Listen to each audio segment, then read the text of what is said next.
छत्रपती शिवाजी महाराज सर्वोपचार रुग्णालयातील रोजंदारी कर्मचाऱ्यांना वर्ग 4 मधून कायम सेवेत सामावून घ्यावे अशी मागणी रोजंदारी कर्मचारी संघटनेच्या वतीने आमदार गोपीचंद पडळकर यांच्याकडे निवेदनाद्वारे केली आहे। भाजपचे माऊली हळणवर आणि अमोल कारंडे यांच्या नेतृत्वाखाली रविवारी हे निवेदन देण्यात आले। गेल्या 10 ते 12 वर्षांपासून हे कर्मचारी सिव्हिलमध्ये कार्यरत आहेत, मात्र त्यांना अनेक वेळा कामावरून कमी करण्याचा प्रयत्न सुरू आहे। यासाठी रोजंदारी कर्मचारी संघटनेच्या वतीने जवळपास 95 कर्मचाऱ्यांनी औद्योगिक न्यायालयात दाद मागितली होती। यावर न्यायालयाने कर्मचाऱ्यांच्या बाजूने निकाल दिला असल्याची माहिती संघटनेच्या वतीने देण्यात आली।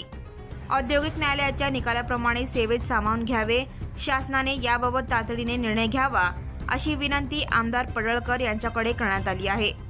या संदर्भात लवकरच आरोग्यमंत्री आणि मुख्यमंत्र्यांची चर्चा करू असे आश्वासन पडळकर यांनी दिले आहे। Subscribe now and press the bell icon. Never miss an update.